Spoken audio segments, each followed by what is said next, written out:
बिस्मिल्लाहिर्रहमानिर्रहीम अस्सलाम वालेकुम। आज हम एक्सरसाइज 7.2 का क्वेश्चन नंबर 4 करेंगे। जिन स्टूडेंट्स के पास ये वीडियो इंग्लिश में आ रही है उसे उर्दू में कन्वर्ट करने के लिए आपने वीडियो की सेटिंग पर जाना है, वहां से आपने ऑडियो ट्रैक पे क्लिक कर देना और उसके बाद आपने हिंदी ओरिजिनल सेलेक्ट करना है, तो आपके पास मेरी ओरिजिनल वॉइस आ जाएगी जो कि उर्दू में है। ठीक है, और क्वेश्चन नंबर 4 हम स्टार्ट करते हैं। Find the coefficient of x to 23 x power 23 in x square minus x whole power 20। आपको कह रहे हैं कि अगर आप जब इसको सॉल्व करोगे उसमें जाहिर है x की पावर, क्योंकि ये देखें 20 है, इसको 2 से मल्टीप्लाई 40, इसमें मतलब टोटल टर्म इससे ज़्यादा भी बनेगी, क्योंकि जब आप इनको सॉल्व करते हो इनकी पावर्स भी आपके पास आ जाती हैं। तो आपको कह रहे हैं कि आपने इस वाली वैल्यू में से जो x 23 है इसका कोफिशिएंट फाइंड करना है। अब कोफिशिएंट मतलब फॉर एग्जांपल आप ऐसे ओपन कर रहे हैं थेरे में, आपको एक क्वेश्चन जो पिछले वाले से दिखा देती हूँ कि आपने किस तरह, फॉर एग्जांपल ये वाला आप क्वेश्चन देखें, आपको बोला जाए एक्स स्क्वायर और वाई स्क्वायर का कोफिशिएंट फाइंड करें, तो उसका कोफिशिएंट क्या है 21 है। ठीक है, एक्स क्यूब वाई क्यूब का कोफिशिएंट आपके पास क्या है 35 है। इसी तरह आपसे इस क्वेश्चन में पूछ रहे हैं कि आपने इसका क्या फाइंड करना है, कोफिशिएंट फाइंड करना है। ठीक है, एक्स 23 का मतलब जब आप वैल्यूज लिखेंगे कि उसमें एक्स की पावर 23 आएगी, उसके साथ कौन सी वैल्यू आएगी आपने वो फाइंड करना है। और यहाँ पर ये भी याद रख लें कि इसकी पावर 20 है, तो इसका मतलब ये हुआ कि इसके अंदर कितनी टर्म्स होंगी, 21 टर्म्स होंगी। सबसे पहले तो हम ये फॉर्मूला लिख लेते हैं। आपने देखा अभी तक यही फॉर्मूला यूज हो रहा है, ये वाला। यहां पर हम लिख लेते हैं T R plus 1 is equals to N R, A power N minus R और बी आपके पास क्या है आर है। हम कंपेयर करते हैं, एन हमारे पास 20 है, ठीक है, ए हमारे पास फर्स्ट टर्म होती है एक्स स्क्वायर है और बी हमारे पास माइनस एक्स है। हम इसमें पुट कर देते हैं, फिलहाल हमें नहीं पता कि कौन सी टर्म में 23 आ रहा है। ठीक है, एक्स पावर 23 आ रहा है। एन आपके पास कितना है 20, आर आपने वैसे ही लिख देना है। ए हमारे पास एक्स स्क्वायर 20 माइनस आर आ जाएगा, ठीक है, और बी हमारे पास क्या माइनस एक्स है और इसकी पावर आर आ जाएगी। अब यहां से मैं आर को साथ में रख देती हूँ, ठीक है, एक्स को सॉरी, ठीक है, ये 20 आर।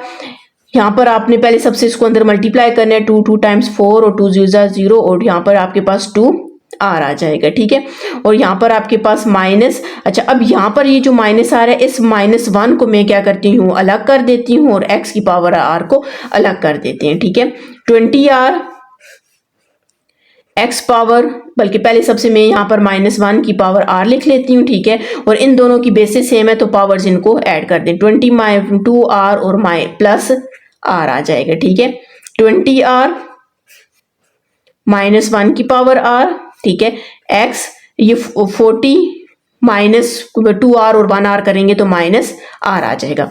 अब आपको कह रहे हैं कि आपने क्या फाइंड करना है कि आपके पास x पावर 23 का कोफिशिएंट फाइंड करना है। अब जाहिर है हमारे पास यहाँ पर वो वाली टर्म आनी चाहिए जहां पर इस x की 40 -r की पावर क्या होनी चाहिए 23 होनी चाहिए। तो हम यहाँ पर क्या करेंगे, लेट करेंगे, यहाँ पर x पावर 23 को हम लेट कर देते हैं x 40 -r की। ठीक है, जब मैं यहाँ पर लेट करूंगी तो हम यहाँ पर x पावर 23 पुट कर देंगे और इसको सारे को सॉल्व करेंगे और यहाँ से इसका क्या फाइंड हो जाएगा, कोफिशिएंट फाइंड हो जाएगा। मतलब जिसकी आपने जो कोफिशिएंट फाइंड करना है उसको आपने ये जो वैल्यू x को जो आपने अलग की, यहाँ पे कोशिश करनी है सारे x को अलग करने के बाद आपने लेट लेना है। अब बेसिस सेम है तो आपने इनके पावर्स को क्या कर देना है, ऐड कर देना है, तो हमारे पास क्या आ जाएगा 40 -r। ठीक है, तो 23 -40 करेंगे इक्वल्स टू -r को उसी तरह रख देते हैं। ठीक है, आपने यहाँ पर कर देना है 23 को -40 कर देंगे तो हमारे पास -17 आ जाएगा। ठीक है, -17 is equals to -r, minus से कैंसिल हो जाएगा तो r की वैल्यू हमारे पास कितनी आ गई है 17 आ गई है। इसको हम इसमें पुट कर देते हैं, t 17 + 1 is equal two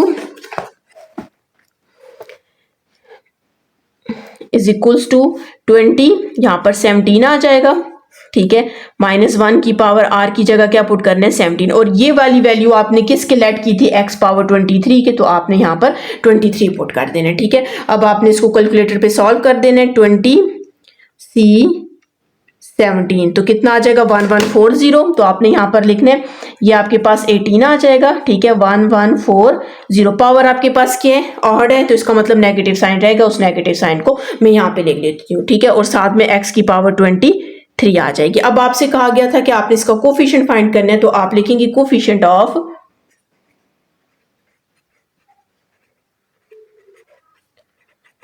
of x power 23 is -114 0। ठीक है, अगर आप अपना आंसर लास्ट से मैच करना चाहते हैं तो आपके पास यही आंसर है -1140। ठीक है, अगर आपने मेरा चैनल सब्सक्राइब नहीं किया काइंडली सब्सक्राइब कर दो, साथ ही बेल आइकन पर क्लिक कर दे ताकि हर आने वाली न्यू वीडियो आप तक पहुंच सके। अब हम इसका नेक्स्ट पार्ट करते हैं जी। सबसे पहले तो हम फार्मूला लिख लेते हैं। ठीक है, अब हमने यहाँ पर 1/x4, ठीक है, वो उसका कोफिशिएंट फाइंड करना है इसके अंदर। जाहिर है जब आप इसको ओपन करोगे उसमें 1/x4 आ रहा होगा, तभी उन्होंने कहा हुआ है कि आपने इसका कोफिशिएंट फाइंड करना है। ठीक है, इसके साथ की जो वैल्यू आएगी हमने वो फाइंड करनी है। सबसे पहले हम ये वाला फार्मूला लिख लेते हैं, TR+1 = NR, A⁻n-R और B⁻R।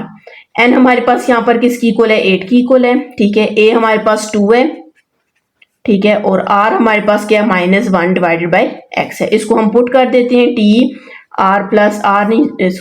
है। ठीक है, R+1 = n 8 है, r को आपने वैसे ही रख देना है। a हमारे पास 2 है तो 8 - r हो जाएगा, और b हमारे पास 1/x है और ऊपर पावर r आ जाएगी। अब यहाँ से हमने क्या करना है, यहाँ पर जहाँ पे आपके पास x आ रहा है उसको आपने अलग करना है। आप देख सकते हैं x आपके पास एक ही आ रहा है। ठीक है, तो आप इसको थोड़ा सा अलग कर ले लेते हैं। ठीक है, यहाँ पर आपके पास 8r 2 पावर 8 - r -1 की पावर r, और मैं इस क्या करती हूँ 1/, यहीं पे ही कर लेती हूँ, x पावर r कर देती हूँ, अलग करके नहीं लिखती। x में मतलब मैंने पावर दोनों की अलग करके लिख दिया।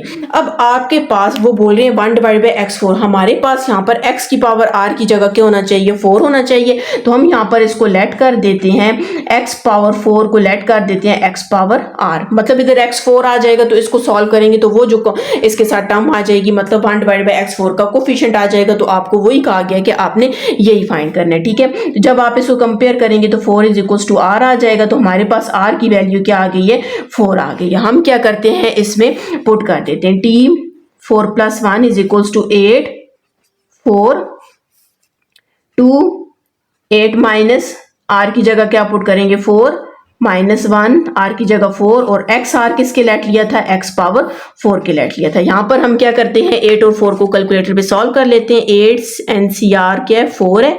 ठीक है, और यहाँ पर आपके पास आ जाएगा 70।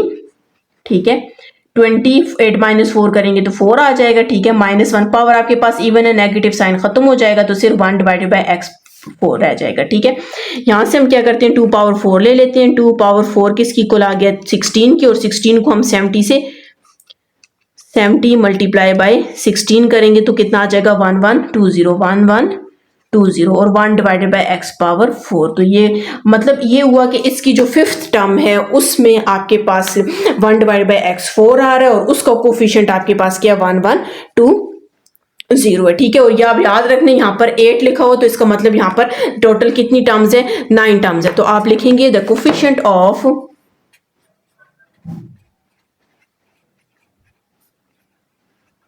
The coefficient of 1/x4 is 1120। तो ये आपके पास इसका क्या आ जाएगा, आंसर आ जाएगा। अब हम इसका नेक्स्ट पार्ट करते हैं। नेक्स्ट पार्ट में आप देख सकते हैं हमने किसका कोफिशिएंट फाइंड करना है, a⁻6 और b⁻3 के साथ की जो वैल्यू आएगी हमने वो फाइंड करनी है। सबसे पहले तो हम यहाँ पर क्या करते हैं, फॉर्मूला लिख लेते हैं। अच्छा, फॉर्मूला आपके पास क्या है, TR+1 = NR, A⁻n-R और B⁻R आ जाएगा। ठीक है, यहाँ पर हम कंपेयर करते हैं, n हमारे पास 9 है। ठीक है, ये पावर 9 होती है। a फर्स्ट वाला है तो a हमारे पास क्या है, 2a है, और b हमारे पास क्या है, -b/3। हम इसमें पुट कर देते हैं। ठीक है, TR+1 = n हमारे पास 9 था, r को आपने वैसे ही छोड़ देना है। ठीक है, और a की जगह हमने 2a पुट कर देना, और r हमारा 9 - r हो जाएगा, और b की जगह -b/3, और साथ में पावर r आ जाएगी। ठीक है, अब इसमें आपने क्या करना है, a और b को अलग कर देना है। ठीक है, जैसे a और b फाइंड करना है ना, इनका कोफिशिएंट फाइंड करना है, a और b को अलग कर देते हैं। तो यहाँ पर 9r आ जाएगा। ठीक है, 2 की पावर आपने लिखनी है 9 - r, और a की पावर भी आपने लिखनी है 9 - r लिख देनी है। ठीक है, सॉरी, माइनस बी की पावर भी। अच्छा एक काम करते हैं, यहाँ से जो माइनस है इसको आप नीचे लेके जा सकते हैं, ठीक है। जाहिर है माइनस नीचे हो या ऊपर हो आपके पास ये नेगेटिव भी वैल्यू, ठीक है। तो क्योंकि मैं अब बी को अलग करूंगी तो इस वजह से मैं नेगेटिव साइन को नीचे वाली वैल्यू के साथ लिखूंगी, आपने इसके साथ -3 के साथ, दोनों की पावर हमने क्या कर दिया, अलग अलग कर दी, ठीक है। अब थोड़ा इसको सॉरी यहाँ पर लाइन नहीं है, ठीक है, 9r आ जाएगा, ठीक है।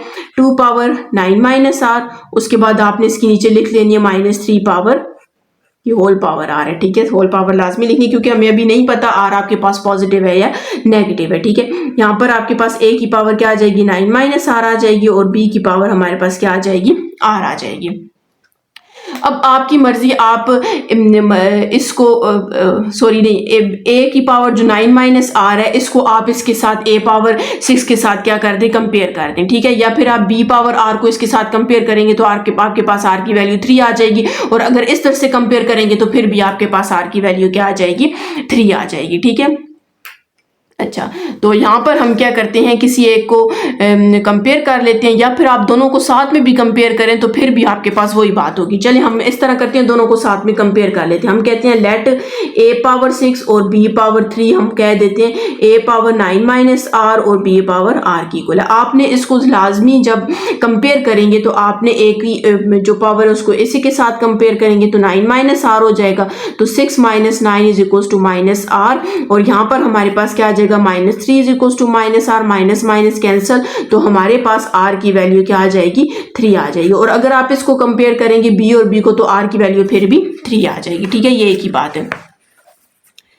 अच्छा अब यहाँ पर हमने क्या करना है, यहाँ पर इसमें वैल्यूज पुट कर देनी। ये आपके पास t r + 1 था, ठीक है, t r हमारे पास क्या है, 3 + 1 आ जाएगा, 9 r की जगह 3, 2 9 - 3, ठीक है, -3 की पावर 3, और ये हमने पूरा किसके लेट किया था, a पावर 6 और b पावर 3 के लेट किया था। इसको हम क्या करेंगे, सॉल्व कर लेते हैं कैलकुलेटर पे, ठीक है।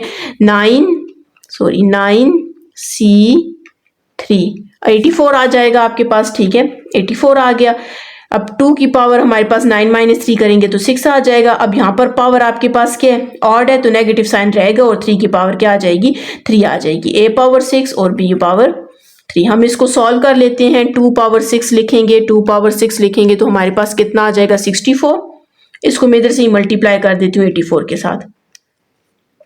5 3 7 6 डिवाइड बाई नेगेटिव साइन यहाँ पे लिख लेते हो। 3 पावर 3 आपके पास कितना आ जाएगा, 27। तो ठीक है, इसको साथ में यहाँ पर आपके पास a 6 और b 3 है, इसको मैं डिवाइड करके चेक कर लेती हूँ, ठीक है। 5 3 7 6 डिवाइडेड बाई 27, ठीक है, ये आप देख सकते हैं पॉइंट में आंसर आ रहा है, ठीक है। तो आप इसको वैसे भी लिख सकते हैं, नहीं तो आप इसको दूसरी तरह कटिंग कर ले। मेरे ख्याल में ये आपके पास 3 के टेबल से आप इसको जी कटिंग कर लेते हैं, ठीक है। 3 9 टाइम्स 27, और इसको मैं 3 पे डिवाइड करती हूँ, पता चल जाएगा किसके साथ होगा। 5 3 7 6 डिवाइडेड बाई 3 1792, ठीक है। तो हमारे पास क्या आंसर आ जाएगा, नेगेटिव साइन है 1792 डिवाइडेड बाय 9, a6 और b3। तो आपके पास आप लिखेंगे द कोफिशिएंट